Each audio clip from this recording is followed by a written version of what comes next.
Beleza, pessoal. Rafa já tá aqui.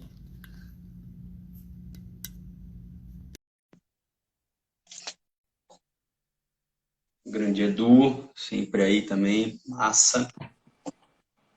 Legal, já voltamos aí. Já estamos. Denis, Sim, pode mandar eu brasa. queria voltar rapidamente em relação à maneira que eu vejo a atitude dos jogadores, em relação ao que eu acredito.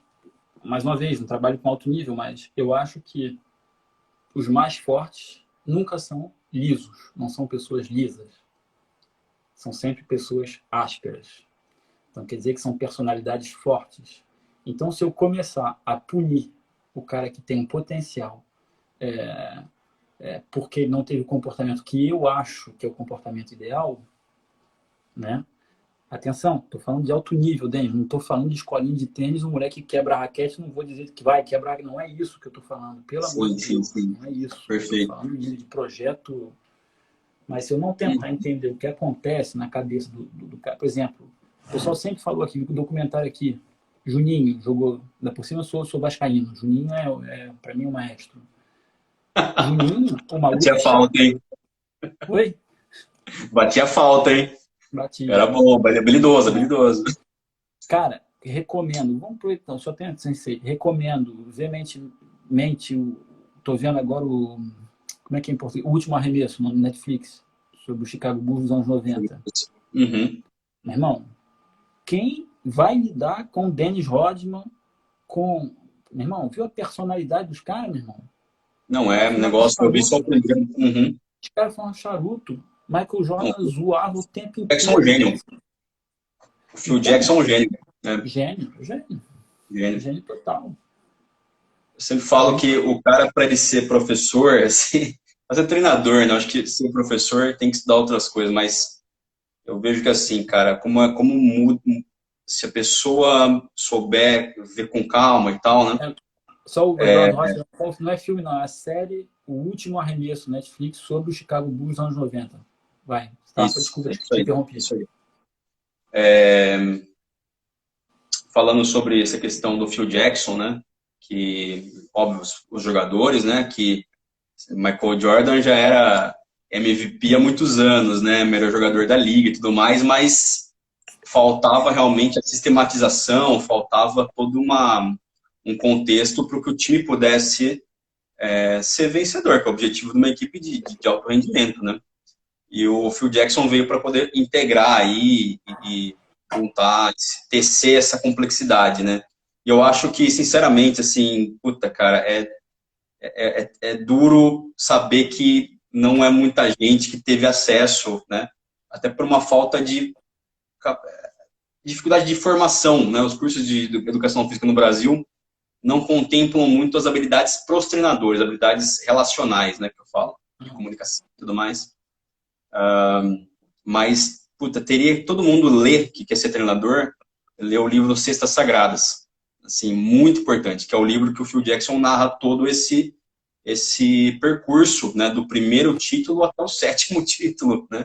Já é mais ou menos o que está passando na série, só que ele contando em detalhes, né, falando sobre os treinamentos, falando sobre o sistema tático, sobre os perrengues que ele enfrentou com diversos jogadores, né? Então é muito, muito interessante mesmo, né? E eu acho que é um pouco nessa linha que o Rafa está comentando da empatia e também está relacionado sobre o que o Rafa falou aqui, né? Porque os conteúdos, os critérios que pessoais que para ele vão dizer se a aula, a sessão foi boa, né? Expor claramente, né, o conteúdo, estar presente, estar focado, separar, sentir o desapego, né, pessoal sobre determinada sobre a atuação dele e ter leveza. Eu acho que é isso, né?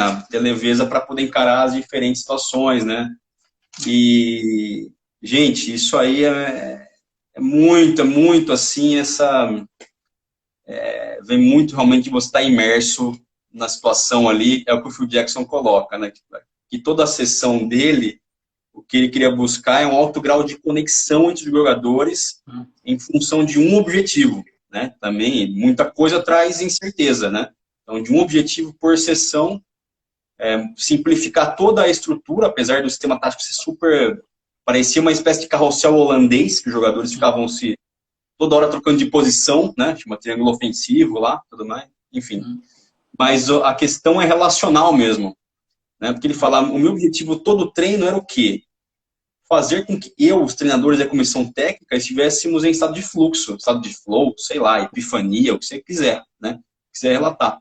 E aí ele narra vários episódios, né? Que os jogadores assim, passaram muito tempo da hora do período normal de treinamento, né? E ficaram jogando por jogar, porque estava muito bom jogar, estava competitivo, estava adequado ao nível de desafio, estava interessante, estavam aprendendo. E ninguém olhava pro relógio, né? Eu acho que tem uma questão legal, né? Mas se o professor começa a olhar muito pro relógio para ver se já é hora de ir embora, é um negócio complicado. A gente controla o tempo, a gente respeita tudo, mas se o cara tá já pensando no Big Brother, é difícil. É muito complicado de realmente sair coisa boa, né? Continuar respondendo o lance da aula boa, assim, parece meio paradoxal, assim, mas às vezes quando estou no exercício, numa certa situação, e que eu tinha previsto algo depois, e não tem mais tempo para fazer o que era previsto depois, porque a situação estava acontecendo bem, estava se desenrolando de uma certa forma que foi, para mim, proveitoso para todo mundo. Então já rolou assim, por exemplo, que aqui rola muito treino, onde o garoto de 14, ou a menina, vai treinar com um adulto de 40, porque a gente tenta botar as equipes juntas, né? Se for jogar na equipe adulta. Então é super interessante. Então quando tem uma osmose legal, às vezes a parada rola sozinho. Então tem um moleque que joga hóquei no gelo. Então é interessante, porque em termos de lateralidade, tudo que é em cima da cabeça, muita dificuldade, saque, tudo que é dos lados, em termos de potência, é incrível. Em termos de transferência, né, de energia para a bola, é incrível. E eu faço muito com ele, que tem a ver com ele, eu faço assim, situação... Eu digo que é um teatro. Teatro, olha só. Vamos jogar ponto sem contar, mas você tem um papel para fazer. Teu papel é o seguinte, você vai ter o papel do cara que vai jogar que nem o Gilles Simon, só vai jogar no meio. Vai jogar no meio profundo. Ou sei lá, você vai ter o papel do cara que é criativo. Manda a bola alta. E você tem que chegar numa hora que você vai dar uma deixadinha no ponto. A gente joga sem contar, porque como ele está limitado dentro do papel, o que é interessante com esse garoto de 14, 15 anos, que se coloca uma pressão muito grande, porque tem uma história familiar muito impressionante, perdeu o pai com 2 anos, tem uma história interessante, que nessa situação, o moleque ele tem um prazer imenso, que ele se sente super livre para poder expressar o que ele tem na cabeça e na raquete, entendeu? Mesmo se eu dou um papel preciso, então, o fato, às vezes, não estou dizendo que tem que fazer só isso, não é isso, porque chega uma hora que você tem que entrar na realidade do jogo, que é contar ponto, entendeu? Mas, às vezes eu vejo o moleque se empenhando ao máximo sem estar naquele empenho natural, não é o esforço, não é na dor, entendeu? Ele está dentro da situação, aí me pede, posso jogar mais um ponto?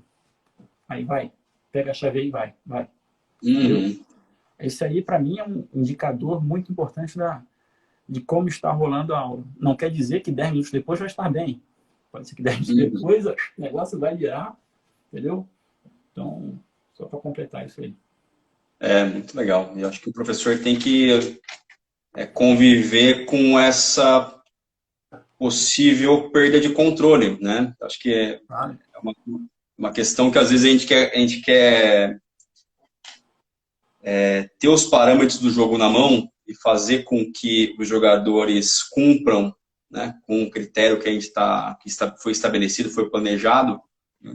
Mas muitas vezes a quantidade de intervenções que a gente faz para isso acontecer acaba matando a naturalidade do jogo, né? Tem aí que é o pulo do gato, eu acho que do cara, do professor, e é difícil porque isso se aprende errando, né? Tem a hora certa para você fazer a intervenção, tem o jeito certo de fazer, né?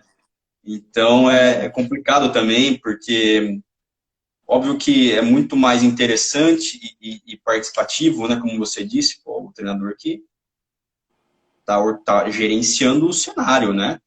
Olha para todos os jogadores, observa a situação de diversos pontos de vista, ele está entrando, ele fornece feedback, né? Uhum. Mas no momento, a gente não pode também ficar o tempo todo para quebrar a fluidez do jogo, né? Uhum. Porque, enfim, E você bom, acabou de dizer uma expressão francesa, Denis. A expressão francesa é muito disso mata isso. uhum, Então, por exemplo, pois é. em francês é trop d'intervention, tue l'intervention. Tue quer dizer mata, né? Muita intervenção mata a intervenção. Você pode usar essa expressão com qualquer coisa. Pô, fantástico, fantástico. É um pouco que a gente conversa a respeito de como o Brasil formou os jogadores de futebol no, na geração Pelé, né? Vamos dizer assim, né? A partir da década de 40, 50 e seguindo até o final da década de 80, podemos dizer assim, que com a seleção de 82, que era maravilhosa, né? E óbvio, né? O Brasil sempre foi celeiro de craques, mas quando você vai analisar a história desses jogadores e vai fazer questionamentos sobre as biografias desses jogadores, é muito raro você escutar um jogador dizer que ele driblava o cone e chutava para o gol, né? O sujeito aprendeu na rua, né? Ele aprendeu no campo de terra batida, ele aprendeu nos jogos que as crianças criavam. Era rebatida, era o gol caixote, era uma multiplicidade, né, de jogos culturais que às vezes o sujeito podia ficar a tarde inteira jogando um jogo só, um tipo de jogo. Não era necessariamente um jogo formal de futebol, né? Eram manifestações de jogos que deram aso, né, para um jogo livre, criativo, né? As coisas que o futebol brasileiro acabou sendo conhecido no mundo inteiro. E a Bélgica, né? A gente falou muito do Brasil na última Copa do Mundo, sofreu derrota para a Bélgica. Os sistemas de formação de futebol belga foram muito, né, trazidos para o Brasil para dizer, olha como se faz lá, né? Depois que a gente perdeu, né? Olha como é que se faz lá. Era basicamente integrar, né, realmente sistemas de pequenos jogos, desde as categorias mais iniciais, para poder privilegiar o jogo. Aí surgiu até um artigo de um grande professor aqui dizendo que a gente precisa devolver o jogo ao jogador. Precisa devolver o jogo ao jogador, porque as escolinhas de futebol no Brasil estão matando o jogador de futebol brasileiro. E os próprios sistemas de formação dos clubes, que deveriam ser agentes, né, para otimizar o que a gente tem de bom na nossa cultura, a nossa história, o nosso jeito de jogar, e é o que de fato tá arraigado na cultura infantil. A gente começou a organizar tanto um processo, analista de desempenhos, desde as categorias mais tenras, e começamos a matar o jogo, né? E o que os belgas, enfim, né, replicando uma proposta, eles simplificaram o processo através desse. Simplificaram que, na verdade, não quer dizer que seja reducionismo, né? Quer dizer que estruturaram a partir de uma lógica da cultura infantil. Bom, Rafa. Só completando aí, se quiser me mandar embora, eu vou embora, mas eu estou no. Não, mas não, mas Em relação a esse lance do jogo, assim, eu acho que dos grandes desafios que nós temos como treinadores é o jogador se apropriar do projeto. Tá? Quer dizer que se você exigir algo que é completamente fora do que ele quer, eu acho que a gente se dá mais chance de errar. Então é perfeito, tentar convergir os dois caminhos. Daí a perfeito, história vocês podem dizer o que vocês quiserem, só não pode xingar minha esposa e minha filha, né? Porque eu quero perfeito. tentar entender qual é a lógica. Então, por exemplo, eu acho que é importante o treinador de tênis, quando o garoto começa a competição, saber como ele gosta de ganhar pontos. Como você gosta de ganhar. Agora, o problema é quando ele gosta de ganhar um ponto com o ponto fraco dele. Aí é mais difícil, né? Aí isso é Uhum. complicado. Então, eu acho que se você, sem negligenciar os pontos fracos do jogador, mas se você... Porque é uma questão de... Como é que diz? Quando você joga tênis, você tenta levar o teu adversário para o teu jogo, né? Eu, por exemplo, eu sempre corri e corri, e nunca tive um golpe potente, então sempre tentei aumentar a quantidade de troca de bola no jogo, para poder levar para minha filial, não sei como é que diz em português. Né? Então, eu acho que o jogador, se ele for forte no que ele quer, no que ele gosta, ele pode impor o ponto forte dele dentro do jogo. E você vai lapidando esse diamante que é o ponto forte. Então, a discussão sobre quanto tempo você passa no ponto forte ou passa no ponto fraco, entendeu? Será que... Então, por exemplo, em relação ao Soyer Pro, o Ronan se discute, ele defende que ele passa 70% no ponto forte porque ele quer que o jogador se sinta forte. Então, quer dizer que para ele tem uma influência na autoestima do jogador. Saindo da quadra. Então, você pega o ponto forte que ele já faz bem e você lapida, ele acha, e você deixa uma certa parte em relação ao que ele faz um pouco menos bem, vamos dizer assim. Então, o lance é como é que o jogador se apropria, porque, aliás, é uma crítica franco-francesa que diz, às vezes, que aqui o jogador tem tudo muito cedo. Então, o jogador que quer ser profissional, ele, de uma certa forma, ele é um líder, um chefe de empresa, ele vai empregar o profissional que vai ser patrão dele, né?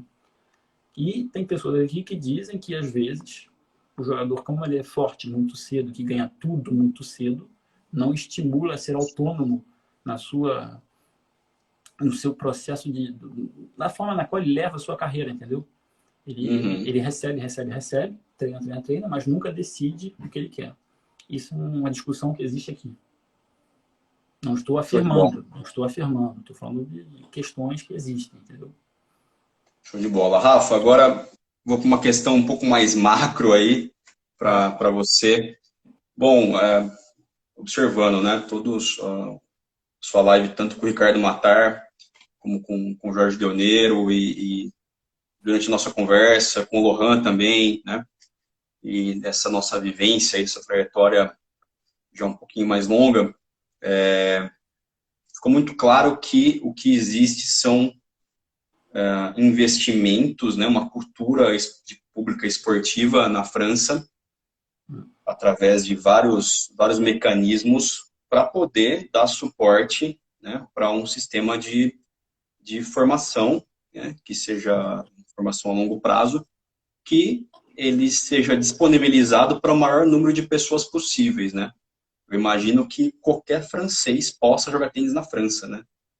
Eu imagino isso, né? Que mais ou menos é bem possível. Né? É bem possível, porque tem infraestrutura, ele tem treinador, ele tem a questão como na Argentina, por exemplo, a questão do clube comunitário, né?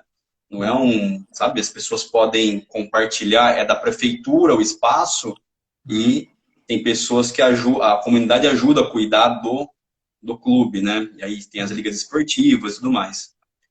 A minha pergunta é a seguinte, óbvio que vamos entrar no mérito também de que boa parte da receita, né, até da Federação Francesa, é proveniente de Roland Garros, né, dos direitos de imagem de Roland Garros e tudo mais. Né? Mas tem muitos federados, foi o que você comentou. A partir do momento que você se inscreve num torneio, você já está federado, paga a taxa de inscrição e tudo mais, né? Você tem que estar federado num clube para poder se inscrever num torneio. Tem que ter o que eles chamam de licença, quer dizer que antes era aquela carteirinha de federado, né, que materializa o fato de você ter se inscrito na federação. Para poder se inscrever, você tem que ter um número que você manda de inscrição no torneio. Perfeito, perfeito. Então, tudo isso disponibiliza, né, democratiza o acesso da modalidade do tênis e possibilita realmente aí uma gestão de qualidade, né? Então, a gente sabe que assim, isso aí de norte a sul, de leste a oeste, qualquer lugar do mundo que eu fui, eu sempre encontrei essa máxima de que a Federação Francesa é a melhor federação de tênis do mundo, né? Por conta do investimento, formação dos treinadores e tudo mais, né? Inclusive hoje, eu não olhei o ranking da WTA, mas hoje, dia 15/5/2020, na ATP, até os primeiros 100 jogadores da ATP, tem 14 franceses, né? Pra vocês terem uma ideia. Me engano, a Espanha que vem atrás está com 8 junto com a Itália, né? Por incrível que pareça. Itália, que alguns anos atrás a gente não Não, e o Canadá vem forte, a Argentina está com 4 jogadores, né? Enfim, o Potro não está na lista, mas só para comentar um pouco da sumidade que a Federação Francesa tem. Não é só nessa questão, é questão participativa também, né? Completamente. É a segunda modalidade preferida, né? Na França, tudo mais, né?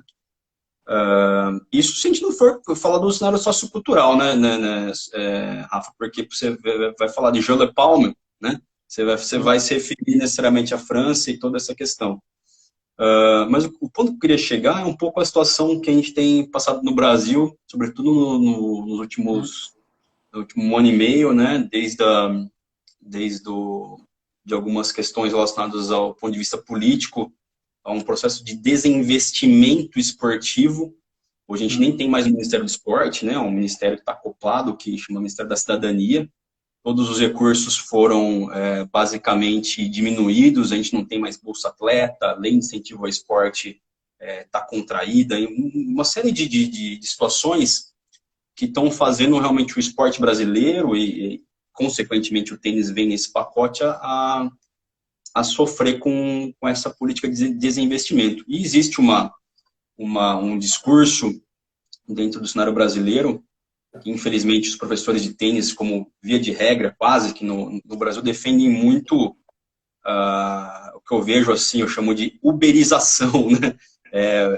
No sentido de que, olha, não, o Estado ele sofre demasiadamente, consecutivamente, com processos de corrupção, então, ao contrário, vamos enxugar o Estado e fazer um Estado mínimo, né, com pouco funcionário público, que significa menos médico, menos professor, menos policial, né? E toda essa questão que precariza os serviços essenciais para a população, né? Uma desindustrialização contínua também, porque existe um desinvestimento, né, na indústria brasileira, onde acontece um processo de financiarização exacerbado e, enfim, isso não sou eu que estou falando, isso aí vem dos maiores economistas do mundo, dentre eles o Richard Krugman, que ganhou o prêmio Nobel em 2019, que ele, sobretudo agora no cenário de pandemia, né, ele volta a falar de uma possibilidade, não do mundo capitalista, socialista, mas do que vai ser no cenário pós-capitalista. Né? Essa abordagem já existe no mundo, preconizada por alguns países, né? Por exemplo, vamos falar, óbvio, sem querer comparar, imitar, nem nada disso, é só relatar um problema. Né? Estônia, Finlândia, Noruega, Dinamarca, países com um Estado bastante forte e que hoje se começa até a falar de uma renda mínima universal, né? Uma renda mínima vitalícia universal. Né? Então, Rafa, para poder comentar um pouco a respeito, né? A Federação Francesa ela é forte por conta do investimento em política pública esportiva de uma federação forte também. Óbvio que existem vários tipos de investimento, inclusive o investimento do cenário privado, né? Mas o que você acha, com tudo isso que eu te falei do ponto de vista do Brasil e infelizmente, quase que uma identificação, inclusive, do professor brasileiro a um sistema de governo que se diz meritocrático, se diz anticorrupção e várias outras coisas, e, no entanto, sempre irrompe em falácias, né? A gente vê, infelizmente, né, são questões recorrentes. O que você acha desse cenário em que até os próprios professores começam a patrocinar ideias que são maléficas, né? Num ponto de vista que estruturalmente poderia ser muito maior, muito melhor para todo mundo, e não para um pequeno grupo de academias, para alguns clubes que sempre se concentraram no ponto de vista elitista, aristocrático, que sempre vai ter a sua reserva de mercado com os empresários, com os alunos de grande porte. Qual o seu ponto de vista a respeito disso, Rafa? Vamos lá. Vou falar no que eu tenho baseado aqui, né?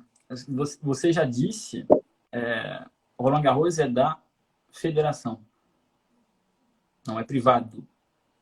não é privada. A federação é uma associação esportiva, então quer dizer que é sem fins lucrativos. Toda associação, é uma lei francesa de 1901, que o pessoal aqui diz, lei de 1901,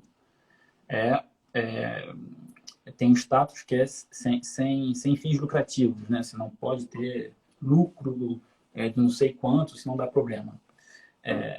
Esse dinheiro é revertido para o mundo do tênis. Então, a máquina tênis aqui, como é que eu vou te explicar? Não, frequentemente eu ouço no Brasil, tenho medo de perder o meu aluno. O que para mim traduz o que você está dizendo, uma lógica extremamente individualista, na qual cada um puxa para o seu lado e nunca tem esse desenvolvimento macro. Então, perder aluno, enquanto não for em uma escala muito grande, tudo bem, porque se eu tiver um movimento global da minha escola de tênis no qual a imagem é positiva, vai entrar aluno e a maioria vai ficar na minha escola de tênis. Eu não tenho medo de perder aluno para quem está do lado. Então, eu tenho interesse maior em que o tênis, de forma global, circule, né, para todos. Tá? Se eu fizer um trabalho correto, minha escola de tênis vai funcionar de forma... não tem problema. Assim, fazendo até uma referência, eu li o livro do Mouratoglou, que é o treinador da Serena, e ele diz que assim, você só pode ganhar quando você está pronto para perder. Então, por exemplo, se eu perder alguns alunos, tudo bem. Bom, voltando em relação à história da política esportiva. Você falou da lógica meritocrata, né? O mérito... Acho que a gente pode ficar aqui até as 4 da manhã, Denis, porque o mérito se discute... quem tem mais mérito? O Federer, que ganhou 20 Grand Slam, ou o Rogerinho, que foi, sei lá, com 500 euros para a Europa e que teve entre os 100 primeiros do mundo, e que quem tem mais mérito é o Tim, que está 5 do mundo, sei lá, ou aquela menina, a Argelina, que fez aquele vídeo, o pessoal deve ter visto aí o vídeo falando da carreira dela, e que ele falou que não ia compartilhar o dinheiro dele com quem tem mais mérito, né? Ela que cresceu num lugar onde não tinha nada. Qual foi o mérito dela em crescer? Vou além. Eu vim para a França porque o marido da minha mãe veio fazer um pós-doutorado. Qual o meu mérito nisso? Nenhum, zero. Então, mérito é uma palavra que para mim se discute muito. Não estou falando que não tem que trabalhar muito, tem que trabalhar, claro que tem que trabalhar, mas não estou falando que o mérito puro é discutível de forma... Bom, vou parar por aí. Em seguida, em relação à influência do Estado e da Federação no tênis como um todo. Exemplo, te falei, hoje de manhã tive reunião de Zoom com o Conselho Técnico Regional. O tema era a nova formação do professor de tênis e o segundo tema era como que vai ser a volta às aulas nos clubes de vocês. Por quê? Para poder reunir o pessoal e dar ideias entre os clubes e saber como é que o pessoal vai retomar as aulas com a história do Covid. Então, existe uma das missões desse conselheiro técnico regional é promover o tênis na sua região. Então, ele é missionado, ele tem uma das funções dele é essa. Né? Então, quer dizer que a federação bota alguém ali para dizer, se o tênis no teu lugar não estiver legal, não vai rolar. Tua missão é desenvolver o tênis do ponto de vista esportivo, que é de alto nível, mas também do ponto de vista do fomento do tênis. Isso só acontece porque tem a federação que regrupa todo mundo. Né? Não é cada clube tem o seu funcionamento, mas estamos todos atrelados à federação que de uma certa forma, tem esse esqueleto global de todos os clubes. Tá? A gente já conversei com o Jorge nessa história do subsídio. Você falou, quase todo mundo pode jogar tênis. Pode, por quê? Porque tem clube, tem quadra em tudo quanto é que é lugar.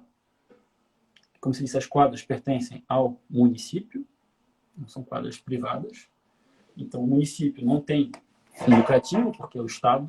Então, por exemplo, a minha cidade, o município cede a quadra para os voluntários que administram o clube. Então, a gente tem subsídio do município, do departamento, da região, pode ter do Estado, com grande E, e pode ter da federação. O que acontece no fim das contas é que o custo da aula, a fórmula que a gente propõe para os alunos é uma fórmula mínima. São 30 aulas no ano, das 52 semanas, são 30 semanas. Mas que é extremamente acessível. Enquanto quanto mais jovem você for, mais barato custa. Então, o custo também tem influência no acesso ao esporte. E por que o custo é mais baixo? Porque a gente tem subsídio. Quer dizer que o orçamento do meu clube é feito principalmente pelos sócios. Então, a gente não pode deixar o número de sócios cair, porque senão vai perder emprego. Mas tem um pouquinho do município, tem um pouquinho da região, tem um pouquinho do departamento, tem um pouquinho... Então, é composto de vários... Então, é para ir de encontro com o que você está falando. Quer dizer, o Estado tem influência no acesso ao esporte e nas atividades culturais também. Estou falando de associação, de forma geral. Que mais que eu posso dizer? Tem até uma situação que é meio absurda para vocês, talvez você alucine. O primeiro tópico do meu clube, a primeira função da política esportiva é tênis para todos, para a maioria, tá? Então, as pessoas que têm 2 vezes por semana são raras, são pouquíssimas as pessoas, porque senão, se você multiplicar as pessoas que jogam 2 vezes por semana, você diminui o número de espaço para as outras. Tá me seguindo ou não? Então, sim. Existe uma preocupação que é manter um equilíbrio da ocupação das quadras dentro do clube. No fim de semana, nós só temos aula sábado de manhã. Meu presidente não autoriza aula individual, nem no fim de semana, nem durante a semana à noite. Por quê? Para isso não ocupar, não tomar o espaço das aulas de grupo. Uhum. Entendeu o que eu estou querendo dizer? Então tem toda uma lógica que eu demorei a entender para poder manter esse equilíbrio e manter a organização global do tênis. Não sei se eu respondo a tua pergunta aí, mas... Então, sim, eu acho que está por exemplo, vou dizer outra coisa boba, sei lá, aí vai numa lógica até individual. O cara que é autônomo, né? Será que é melhor ele dar uma aula para uma pessoa custando, sei lá, R$100 a hora? Ou será que é melhor dar aula para 4, onde cada um vai pagar R$50 a hora? Entendeu? Se você der aula para 4 pessoas, 50 vai pagar mais barato, mas você vai ganhar 200. Se tiver um só, você vai ganhar 100. Então, esse lance do tênis em grupo é muito forte, assim, é muito forte. E o cálculo do custo, o cálculo de quanto você paga no meu clube é feito unicamente para pagar os professores. Então, quer dizer que você paga uma parte para poder usar as quadras, se você não quiser ter aula, mas se você quiser ter aula, você paga essa parte, mais para o adulto, 1/4 das 30 horas de aula do ano.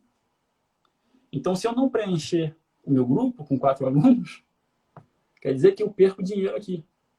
Então, eu tenho a obrigação, entendeu, de organizar grupos cheios na política esportiva. Então, tudo é meio que, assim, ligado, né? Organizado em função disso. Beleza, show de bola. Dei mais uma viajada aqui, foi mal, Denis, entrei aqui. Não, mas eu acho que tá dentro da linha, cara. Bom, Rafa, eu acho que de modo geral... Mais um comentário, Denis, em relação a isso, em relação ao Estado. Reunião de hoje de manhã. O Conselho Técnico Regional falou que a ministra do Esporte talvez libere em torno de €1.500 por clube, por profissional, para eventualmente fazer uma formação na internet enquanto nós estivermos em casa. Perfeito. Dá para ser validada essa informação, mas eu ouvi isso hoje de manhã, então eu acho que, cara, totalmente, assim, explicável a diferença de cenários, né? Óbvio que a gente tem questões culturais muito fortes de cada país também, que é o caso da nossa vizinha aqui, a Argentina, que a gente pode depois, num outro momento, falar um pouco a respeito desse êxito. Todo mundo, às vezes, quer saber na história da Argentina. Pra você entender a história da Argentina, você tem que entender a história de um cara, você tem que entender a história de um sujeito que chama Felipe Locicero. Felipe Locicero, por incrível que pareça, esse cara era barbeiro, e foi o sujeito que treinou o Guilhermo Vilas. Esse cara, ele formou sete jogadores que ficaram entre os 100 do mundo, né? E o Felipe Lociceiro foi o primeiro criador de sistemas de formação na Argentina. Ele aprendeu a jogar no paredão, né? E lendo o livro do Bill Tilden, pra você ter uma ideia. Enfim, é uma história para mais alongada, mas era um cara de super compartilhar as coisas. O treinador do Acassuso fala isso. Treinou o Acassuso há muitos anos. Ele chegou para o Felipe Loceiro e falou: nossa, mas eu quero aprender como é que você faz. Eu moro em outra região. Ele falou: olha, fica aqui o tempo que você precisar, filma tudo e replica. É um cara muito de fazer essa questão também, criar os primeiros sistemas. E, enfim, tudo parte muito disso, em torno do Guilherme Vilas e muito da figura desse coach que formou muitos outros coaches e uma escola com 200 jogadores de competição na época. Mas, enfim, você tem que entender um pouco isso para entender o tênis argentino também, que foi uma iniciativa pontual que aí desencadeou muitas coisas, né? A gente fala muito, um exemplo que uma vez um treinador, que foi o Gabe Ramilo, no Brasil, ele comentou que, enfim, na época da Renascença, surgiu um movimento cultural, artístico muito forte, numa cidade específica, ela Florença, na Itália, que, como a gente falou, tinha investimento da família Médici, né? E que eram os banqueiros da época que patrocinavam as artes, né? Os patronos das artes. Então, todo que era artista saiu de lá nesse período, né? Michelangelo, Da Vinci e tantos outros, né? Então, a gente tem um potencial muito interessante de investimento, né? De mudança de pensamento estrutural, que também aí é um ciclo, né, da vida, né? E o lugar certo para as coisas acontecerem. Não foi a Itália inteira, foi aquele lugar específico, né? Então, a gente está falando dessa questão da Itália, e a gente pode dar o exemplo também, sei lá, do Barcelona, né, do clube de futebol. O Guardiola comentou isso. O Guardiola falou: olha, gente, o Barcelona, ele tem um jeito de jogar, tem um jeito de pensar, que já foi instituído na década de 40. Da década de 40 já, né? Essa ideia de passar rápido, marcar pressão, jogar ofensivo, recuperar rápido. Já tinha isso desde sempre, das categorias de base, né? O que eu fiz foi agregar mais elementos para esse jogo que já funcionava, né? Então, eu acho que se for querer entender iniciativas pontuais, aí você tem que entender alguns precursores também, né? Você E quer comentar? não queria completar em relação a essa história do Estado e esses núcleos, assim, eu tô vendo aqui, ó, Juninho Almeida, que está aparecendo ali. O Júnior foi um cara, filho do Valdir, que infelizmente já se foi. O Valdir, que é pai do Alexandre Almeida, que foi número 1 Brasil quando era jovem e tal. Eu digo que o Valdir, que acho que também aprendeu tênis batendo paredão, o Valdir era um projeto social ele sozinho. Ele só. Então, quer dizer que ele realizou a função do Estado ele só. O que eu quero dizer com isso? Eu treino numa academia no Rio que se chama Lobby. A Lobby é um lugar maravilhoso, tem 11 quadras, é no pé do Cristo. Quando eu levo minha esposa lá, ela alucina, assim, um lugar maravilhoso. E Valdir, meu irmão, Valdir sempre... Eu não sei quantos professores ele formou. Assim, boleiro que chegava e com o tempo livre dele consacrava a formar a molecada. Sim, sim, Então, sim. Show. ele substituiu o Estado. Tem um cara na Lagoa, que é o Alexandre, o cara tem um projeto lá na Lagoa, meu irmão, o cara tem, já levou moleque para os Estados Unidos, não sei quantas crianças já passaram, não sei quantas. Então, vou falar um lance assim, bobo, assim, simplista até. O tempo que o moleque está na quadra de tênis, ele não está ocioso, fazendo besteira, fazendo M, entendeu? Perfeito. Então, é esse o lance do subsídio. Aqui, o moleque tem aula das 8h30 até as 4h30, na escola, segunda, terça, quinta e sexta. A gente pega o moleque na escola, tem aula de tênis das 5 às 6, e às 6, se o pai não pode estar lá, o centro de lazer... Então, é um tempo que ele não está jogado na rua.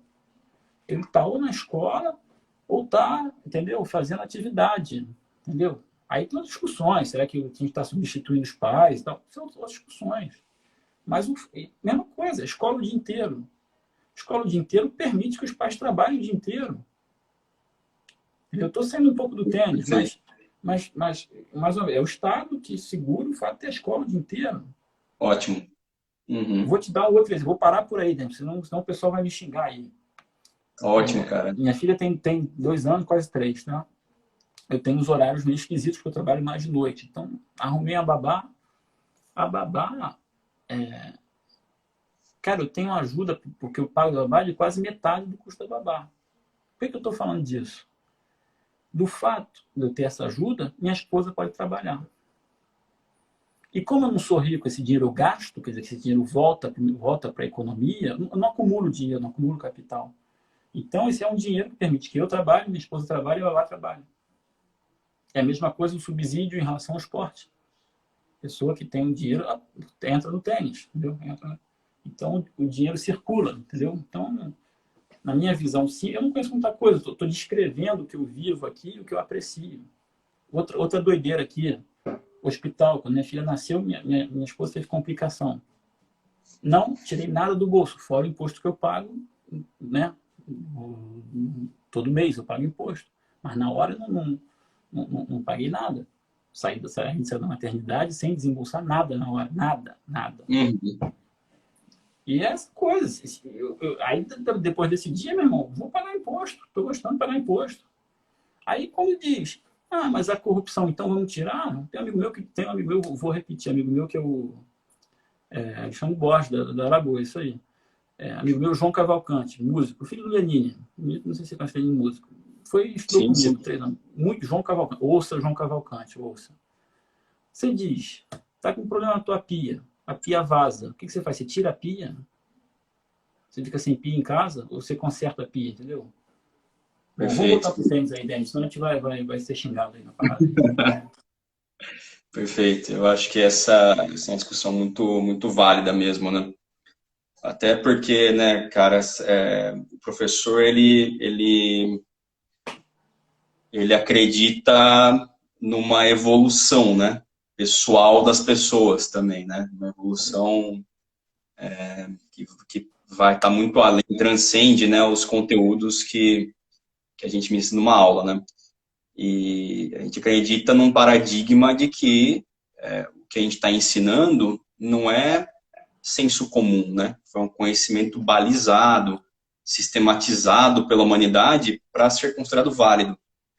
Então, quando o professor de tênis ele vai interagir com uma proposta de governo em que você tem, por definição, né, um ministro da educação que não defende a educação, né, você está sendo totalmente incoerente. Quando você vai para um governo, uma proposta de governo, em que você tem um ministro de Relações Exteriores que defende que a Terra é plana, você deveria repensar bastante sua atuação profissional, né, e a sua atuação como cidadão, né, para saber se realmente tem coerência, né, se você está ingressando num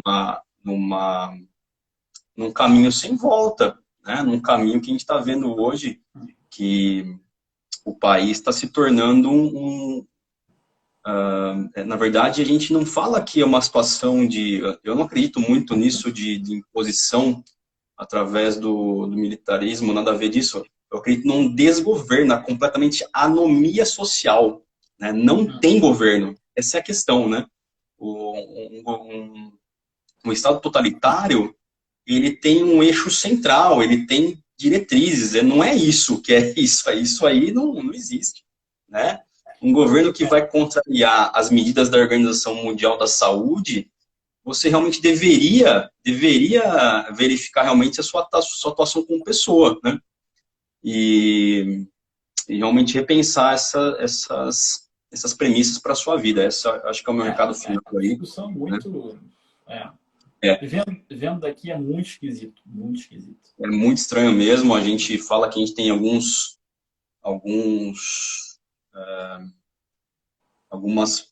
pontes que seguram esse governo, né? A gente fala são as igrejas evangélicas, os milicianos, um Estado neoliberal, né, que quer fazer as pessoas todas serem informais e baseado na ideia de trabalhar a partir de um mérito, não importa que se você trabalha 18 horas por dia, né? E eu acho que eu perdi um aqui. Enfim, eu acho que tá ali, né? Tá muito dentro dessa proposta. Eu perdi um, mas enfim, nem vale a pena comentar. Mas essa é uma coisa eu acho que para a gente se ater, né? Que o tênis tem que ser feito para mais pessoas. É muito triste quando você vê um professor que ele não se realiza profissionalmente, ele fica correndo de um lado para o outro, de condomínio para um outro condomínio, para uma quadra particular, para não sei o que, e o sujeito não entende que não precisaria necessariamente ser dessa forma, né? Que existem lugares que fizeram diferente, óbvio que não vamos entrar no mérito, mas mais dinheiro, menos dinheiro, mas a partir do momento que precisa surgir a superação do modelo, do paradigma e da reforma, né? A gente fala tanto de reforma pedagógica, né? Você falou esses dias do tênis Galaxy, é uma reforma, né? Aqui o tênis brasileiro precisa de uma reforma muito profunda, sobretudo nessa atuação do Estado na política pública esportiva, né?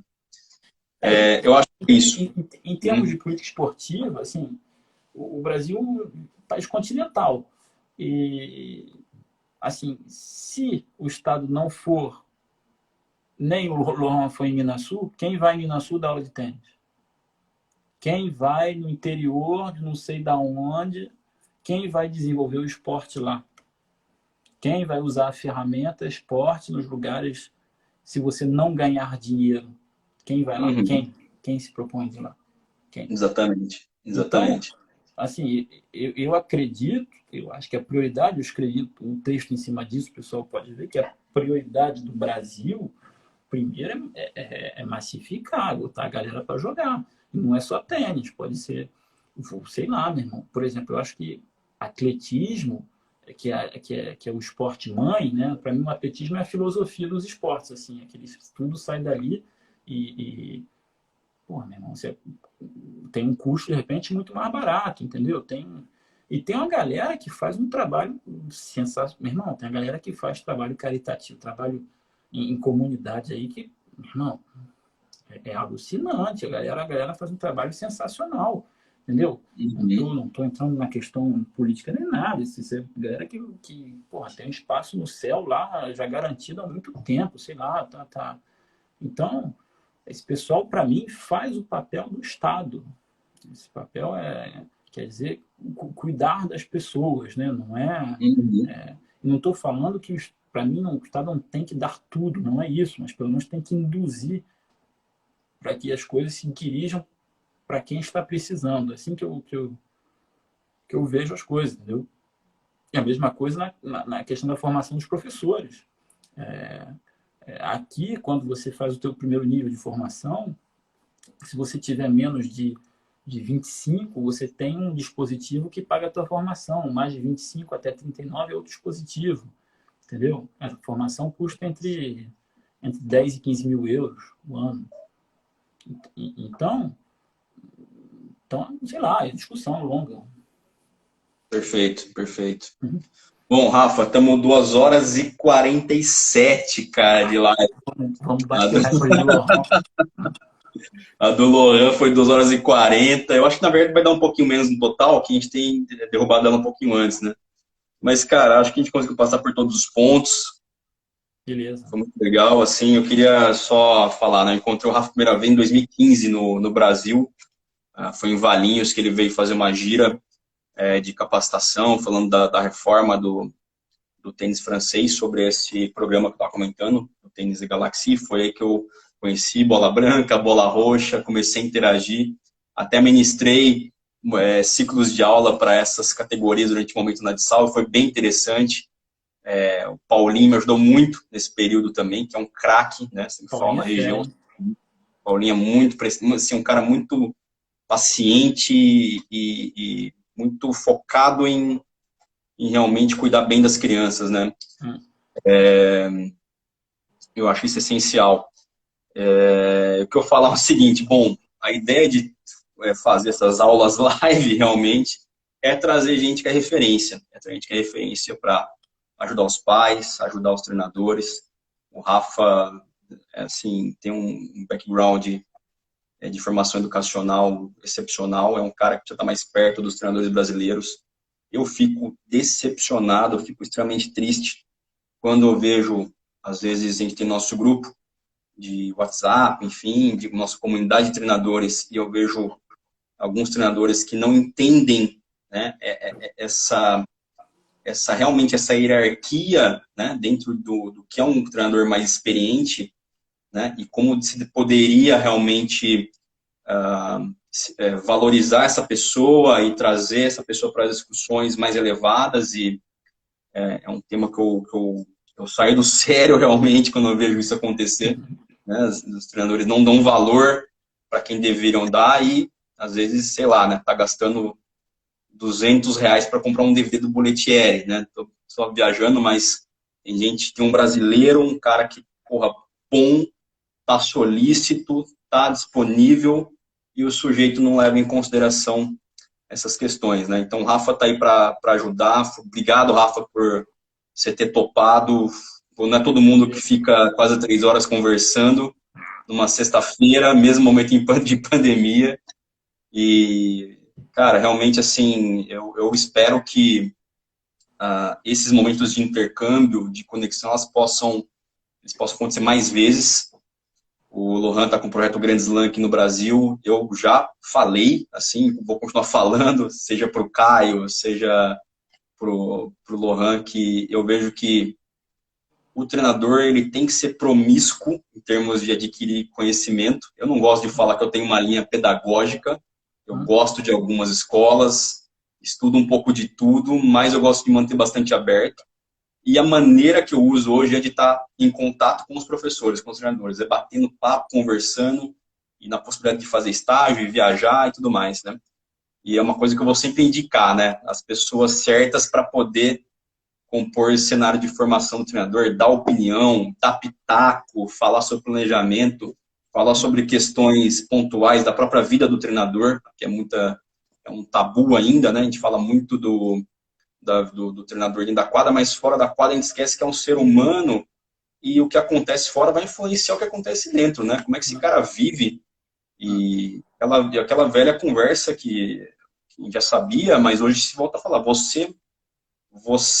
o professor, qualquer profissional, quando não está bem, você não consegue ajudar ninguém, né? Você não ajuda ninguém. Então, essa questão do bem-estar profissional é extremamente importante e a gente precisa aprender aí com os melhores, com quem maneja tudo isso. As situações de aprendizagem geram estresse e geram dificuldades e esses dilemas profissionais têm que ser trazidos à tona também, né? É isso que eu queria dizer. Rafa, faça as considerações aí. Denis, vamos lá. Mais uma hora aí de consideração para a gente... não, assim... vou tentar fazer um retrospecto aí que a gente falou, assim, de forma breve. Eu estava vendo um comentário aqui do Tênis em Ação, tenistas em ação, acho. Boas reflexões, muito bom discutir, provocar o debate. Então, acho que manter o debate vivo é o primeiro lance. O meu grande lance é agora eu sou franco-brasileiro, né? Tenho nacionalidade francesa também, mas o coração cresceu aí, né? Então compartilhar com o Brasil, para mim, é o grande lance. Não estou falando que tenho razão, expus minhas ideias, mas eu acho que é realmente provocar o debate, entendeu? Provocar o debate, vamos lá, o que é importante, o que é essencial, o que é